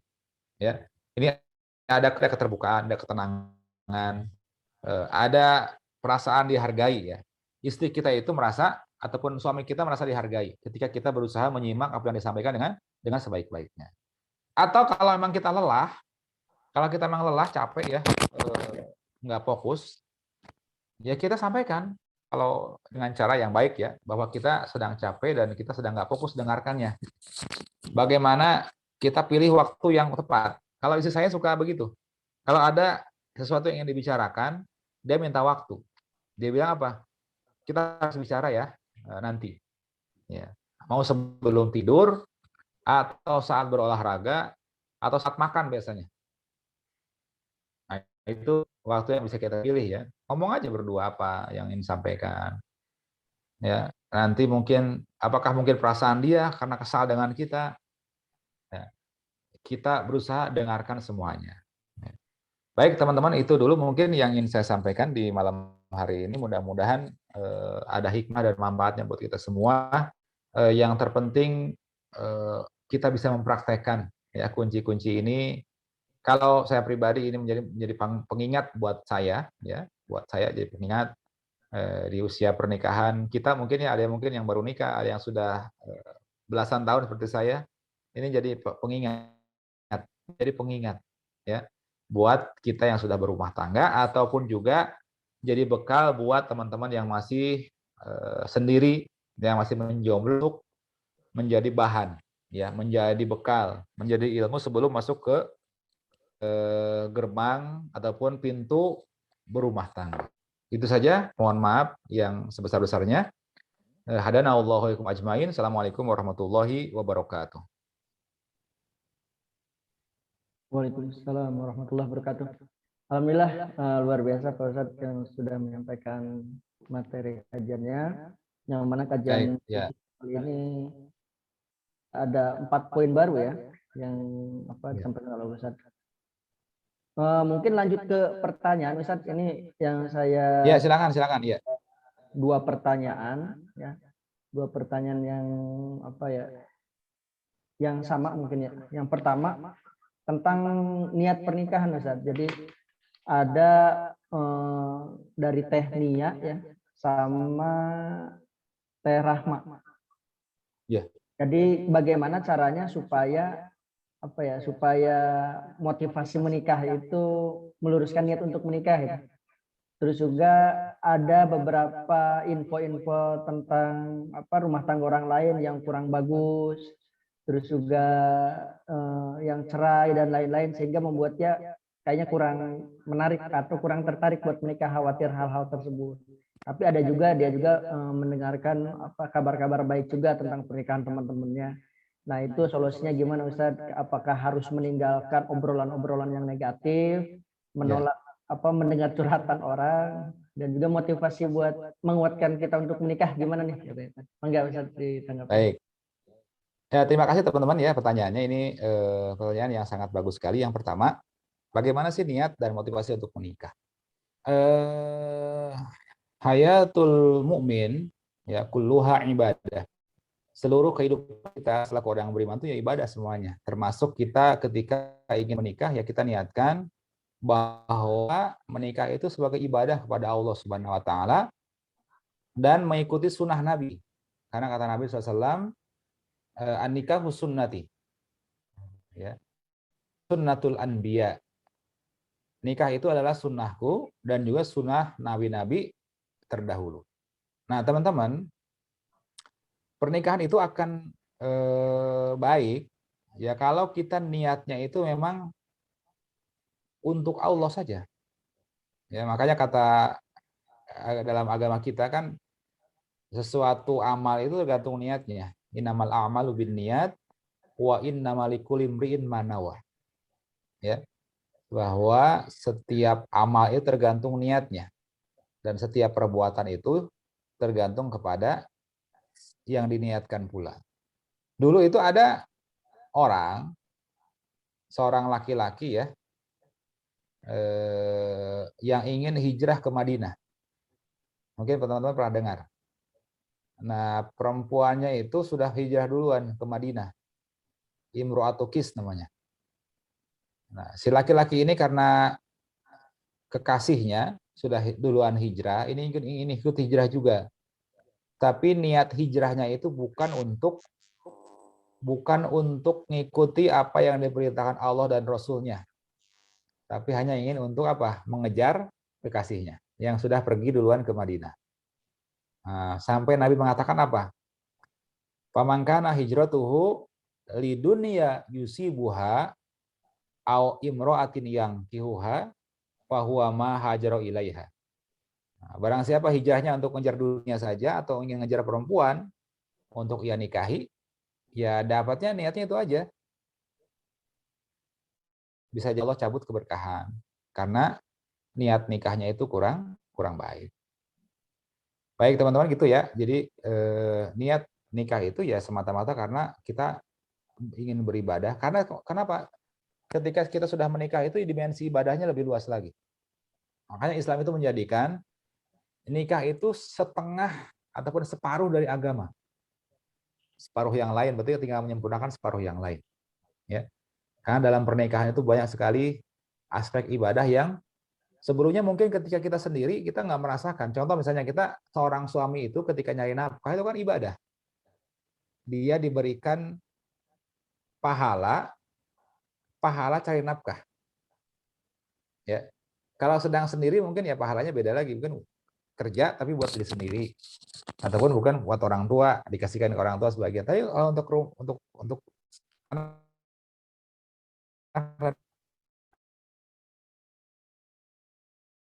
apa itu sama dengan jihad. Bahkan teman-teman ya, ada dosa-dosa yang tidak bisa dihapuskan dengan sholat, dengan umroh, haji ataupun puasa. Tapi bisa hilang tuh dengan apa? Dengan karena kita capek cari rezeki. Kalau bahasanya mah karena capek cari duit. Kerja cari duit untuk nafkahi anak istri, kita capek. Nah, itu baru hilang dosa-dosa kita. Nah, itu kan kita lihat bagaimana perubahan dimensi ibadah ketika saat kita sendiri ataupun saat kita berumah tangga. Ini beda. Ada kelipatan pahala. Ada perubahan balasan yang Allah siapkan buat orang-orang yang menikah. Ya. Bahkan bagaimana teman-teman hadirin Allah, kata Nabi SAW, wa fi bud'i ahadikum shadaqah. Dan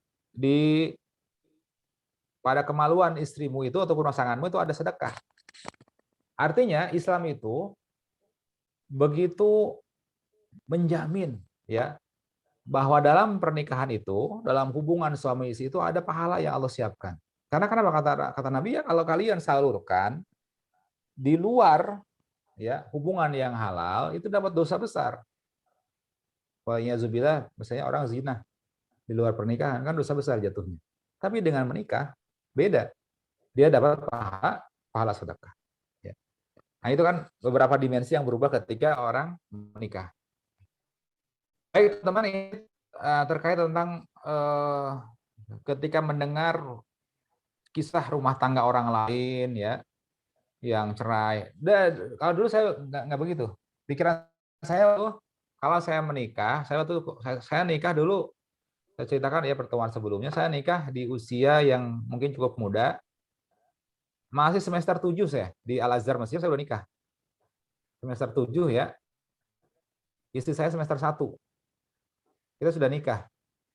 Karena kita nggak mau pacaran waktu itu. Kita sudah kenal baik, orang tua kita sudah kenal baik. Saya bilang kita nikah aja deh kalau begitu. Ya diizinkan akhirnya dan menikah dalam usia yang masih cukup muda. Masih waktu itu ya belum selesai kuliah S1.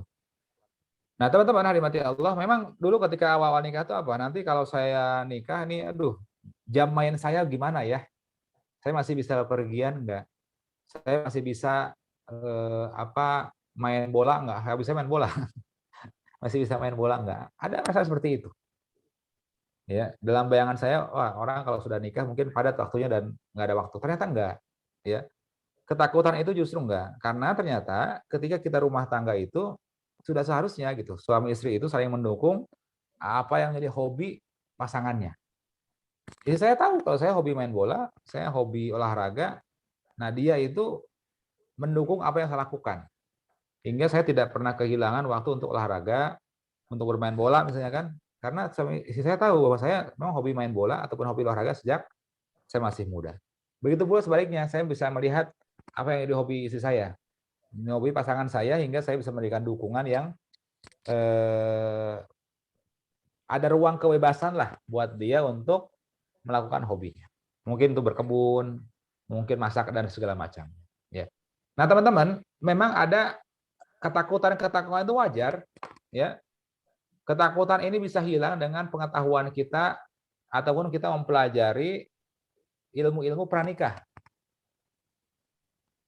Kan sebenarnya begini ya, kita hidup jomblo ada punya masalah, hidup rumah tangga sama punya masalah juga. Nah, tapi ketika kita punya ilmu, kita tahu nih cara menyelesaikannya.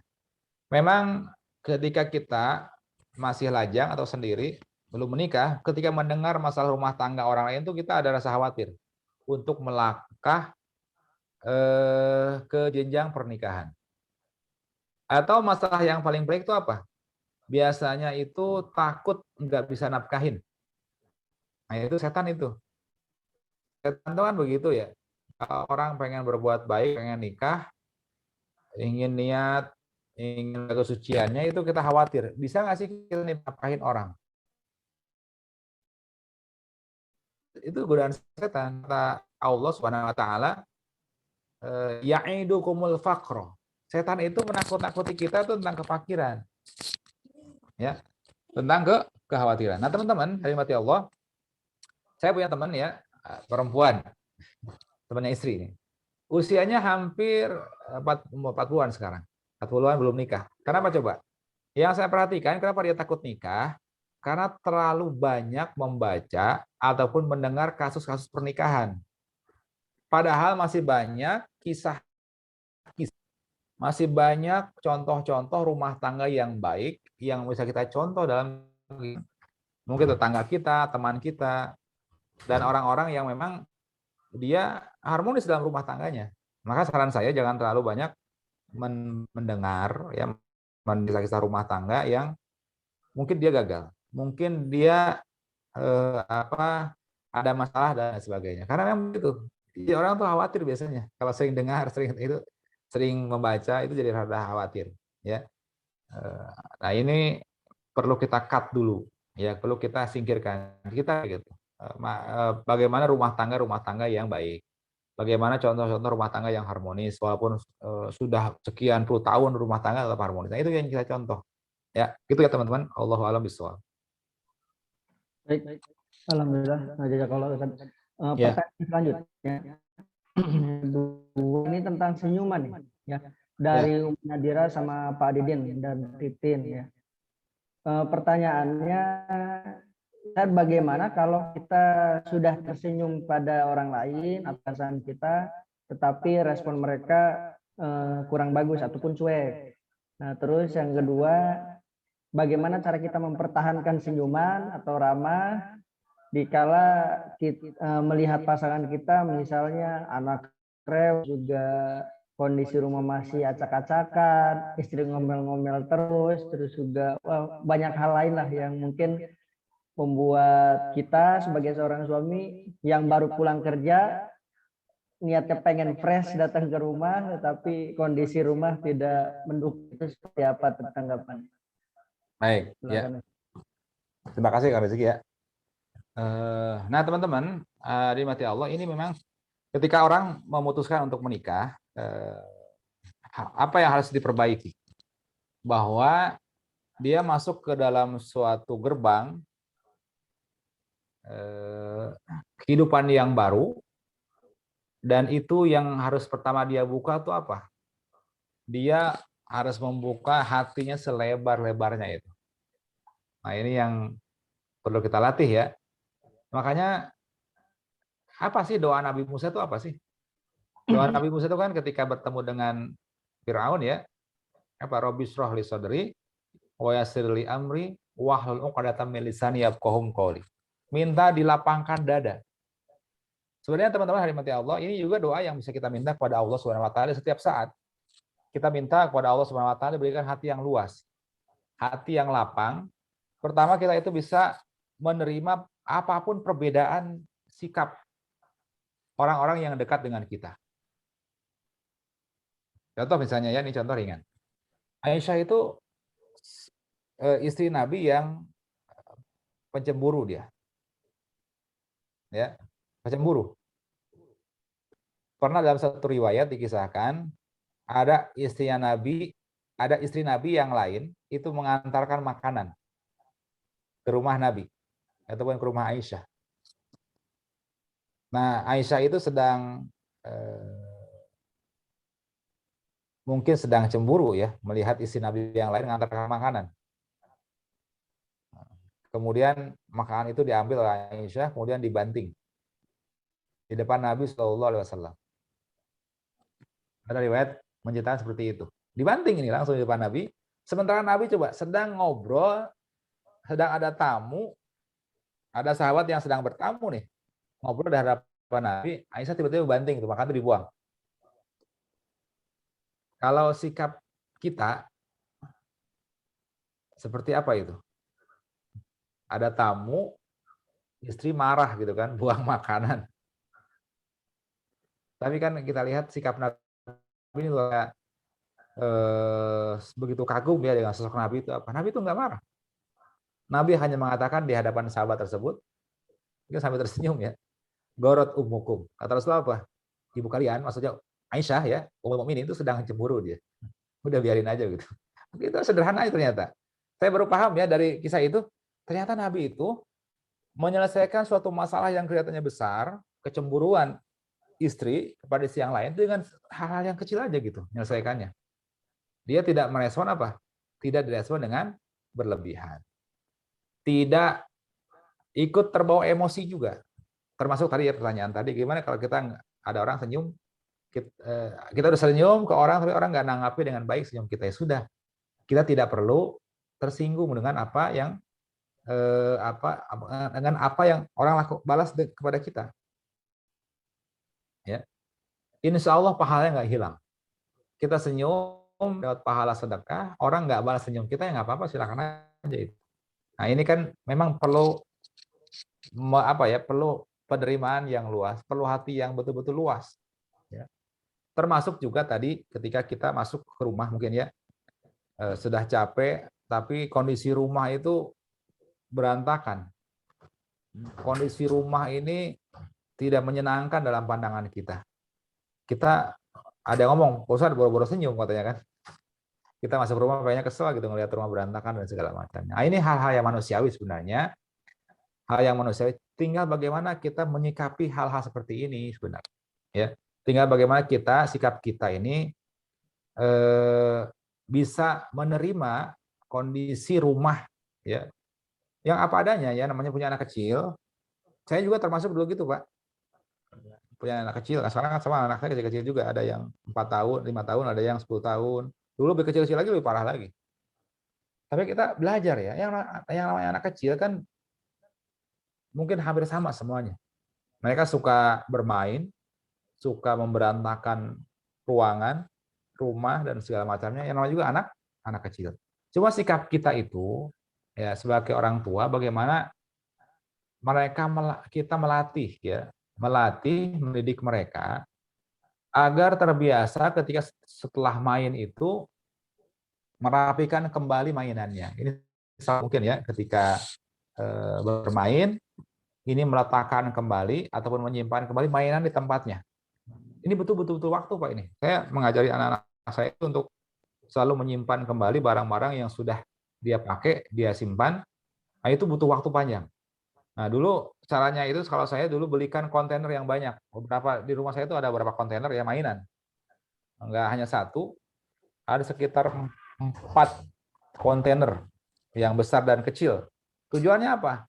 Agar mereka terbiasa. Kita mungkin nggak bisa ya mengambil mainan semua yang dia pakai, tapi saya bisa menyiapkan tempat untuk menyimpan mainannya. Nah itu, saya waktu itu kepikiran, berarti kita butuh beli kontainer yang cukup banyak agar mereka terbiasa menyimpan kembali mainannya yang kecil-kecil, terutama Lego kayak gitu kan butuh waktu tuh untuk mengumpulkan kembali. Nah biasanya gitu, kita siapkan mainan-mainan kontainer, ketika selesai bermain harus dimasukkan ke dalam kontainer itu lagi. Itu lebih mudah. Tinggal tutup, taruh di tempat yang lebih aman. Itu mungkin salah satu solusinya. Yang terpenting itu teman-teman yang dirahmati Allah, bahwa emang kehidupan rumah tangga itu fluktuatif. Ya, kadang kita emosi, kadang kita marah, itu hal yang manusiawi saja. Tapi kembali kepada tujuan kita berumah tangga untuk apa? Kita juga berdoa kepada Allah Subhanahu Wa Taala, saya diberikan hati yang luas, ya, menerima kondisi rumah tangga, keadaan rumah tangga dengan hati yang bahagia, dengan hati yang senang.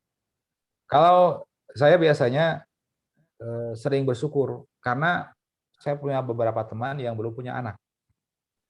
Ketika anak-anak kita berantakan, berisik, hati itu yang kita munculkan pikiran positif. Alhamdulillah, ya Allah, alhamdulillah, Kita ini masih berikan anak gitu kan. Ada teman-teman kita yang diuji oleh Allah, dia belum berikan anak. Setelah kita udah berikan anak ini, dia ya wajar lah sedang bermain berantakan rumah, sedang bermain mungkin berisik dan segala macamnya. Nah itu pikiran-pikiran itu yang perlu kita hadirkan, pikiran positif ya, hingga kita itu tidak selalu gampang terbawa suasana. Nah, hingga kita inginnya ceria, ingin senyum, itu berubah mendadak. Nah, maka ini mindset ini harus kita rubah. Baik, itu mungkin teman-teman ya jawabannya, mudah-mudahan ada mewakili jawaban yang saya sampaikan tadi. Baik, alhamdulillah, jazakallahu khairan Ustaz. Alhamdulillah sudah menjawab semua pertanyaan yang dipertanyakan oleh peserta kali ini. Alhamdulillah dari awal sampai akhir mungkin dicukupkan sekian ya dari materi-materi yang Ustaz sampaikan. Ternyata ini ada total ada 4 poin yang disampaikan di sesi kali ini. Sepertinya perlu ada sesi berapa lagi Mas? Sesi terakhir ya. Oke, insya Allah nanti kita akan lanjutkan bagi teman-teman ataupun sahabat-sahabat peduli yang masih tertarik untuk mengikuti kajian kali ini. Insya Allah kita akan lanjutkan lagi. Mungkin saya mengulang beberapa poin ya yang disampaikan oleh Al-Ustadz tentang meraih kunci keharmonisan dalam rumah tangga. Itu yang pertama itu adalah ibadah bersama pasangan atau keluarga. Terus yang kedua pelukan cinta, yang ketiga sentuhan fisik yang lembut, terus bercanda dan bermain. Yang kelima, murah senyum. Ya. Terus yang keenam, kata-kata yang baik. Yang ketujuh, mengucapkan salam. Dan yang kedelapan, menjadi pendengar yang baik. Itulah poin-poin yang sudah disampaikan. Tinggal 7 poin lagi yang menjadi misteri nih. Saya juga kayaknya tertarik untuk mengikuti terus ya dari sampai akhir lah. Gitu. Nah, terus selanjutnya, bagi sahabat-sahabat yang hadir pada kesempatan kali ini, kami memberikan informasi bahwa nanti di acara training ya kita akan ada training pengurusan jenazah yang hadir pada kesempatan kali ini. Insya Allah kita akan memberikan diskon ya khusus buat peserta yang hadir kali ini. Silakan nanti bisa klik link yang sudah kita sediakan di kolom chat. Nah, terus sebelum kita akhiri, ada penelitian yang mengatakan, saya sedikit nyinggung dari poin-poin tentang menjadi pendengar yang baik ya. Katanya perempuan itu harus mengeluarkan 20.000 kata per hari. Ya, sedangkan laki-laki itu hanya 7.000 kata. Makanya wajar bagi wanita ya, perempuan apalagi sudah beristri mungkin paham ya. Jadi kita harus terus bisa mendengarkan sampai kata-kata 20.000 itu habis gitu. Ya, makanya ketika saya sama istri pun sama, sok apalagi gitu. Daripada nanti dipendem, jadi mencari ya kayak tadi dikisahkan gitu ya, mencari pendengar yang lain gitu loh. Dibandingkan dengan suaminya. Harusnya suaminya yang bisa memberikan kenyamanan bagi istrinya. Ya, betul. Mungkin itu kajian. Insya Allah kita akan lanjut di kajian selanjutnya. Silakan sahabat-sahabat peduli yang tertarik untuk mengikuti training pelatihan pengurusan jenazah dan dapat diskon, bisa klik link yang ada di kolom chat. Sekali lagi terima kasih sebelumnya Pak Ustadz yang sudah hadir kesempatan kali ini. Kita tutup dengan hamdalah bersama-sama. Alhamdulillahirabbil alamin. Kita tutup dengan doa Rabbana atina fid dunya hasanah wa fil akhirati hasanah wa qina adzabannar. Wassalamualaikum warahmatullahi wabarakatuh.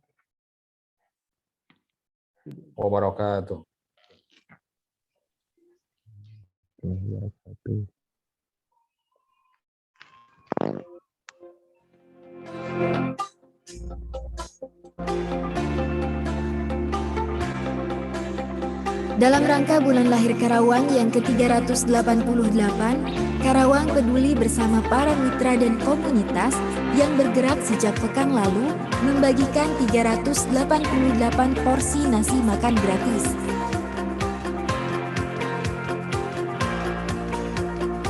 Sebanyak 388 porsi ini kita salurkan kepada para pejuang rupiah di jalanan yang telah berjuang seharian untuk menafkahi diri dan keluarganya. Aksi ini dilakukan sebagai bentuk bukti kecintaan kita terhadap kota Karawang. Semoga semakin besar kepedulian warga Karawang terhadap kotanya. Dan selamat Hari Jadi Karawang yang ke-388.